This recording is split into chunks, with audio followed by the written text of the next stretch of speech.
Effectivement, la réunion en préfecture se tient en ce moment entre le préfet et tous les services de secours. À mes côtés, vous l'avez dit, Camille Goyer, directrice de cabinet du préfet. Bonjour. Bonjour. Alors, quelle est l'évolution de la situation?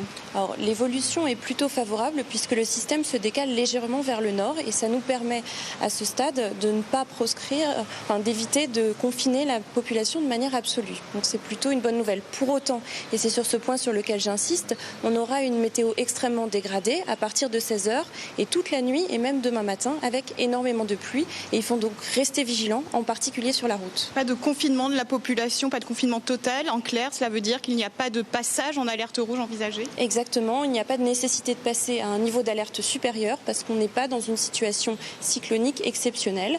Mais l'alerte orange, c'est déjà sérieux, c'est déjà le signal que le préfet de la Réunion appelle les Réunionnais à faire extrêmement attention, à ne pas aller en randonnée, ça bien évidemment depuis hier, mais également à éviter le bord des rivières et surtout, j'insiste, à faire très attention sur la route. On garde ses distances de sécurité, on allume ses feux et on limite sa vitesse. Quel est le dispositif déployé sur l'île? Alors, le préfet de la Réunion réunit actuellement tous les services qui concourent à la gestion de crise. Bien sûr, les sapeurs-pompiers, les policiers, les gendarmes, mais également les services routiers, le SAMU et tous les services qui vont nous permettre de gérer les infrastructures.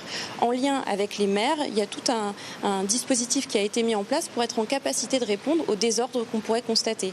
Des éboulis ponctuels sur la route, des glissements de terrain et réagir rapidement.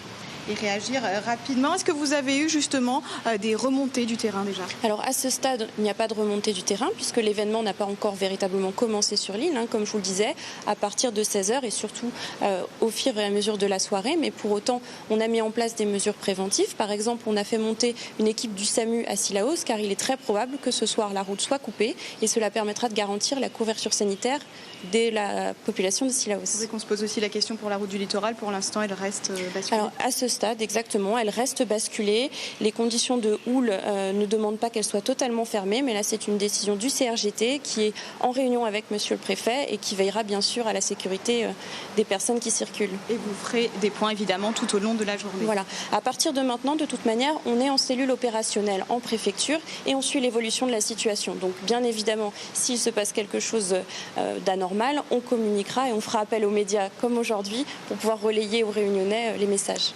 Merci beaucoup Camille Goyer pour toutes ces précisions. Voilà Gaëlle ce qu'on pouvait dire ce midi sur l'évolution de la situation. On l'a compris, le phénomène devrait passer au plus près cet après-midi. Pas de passage en alerte rouge, on reste en alerte orange, mais il faut rester vigilant et bien sûr se tenir informé sur Réunion la Première.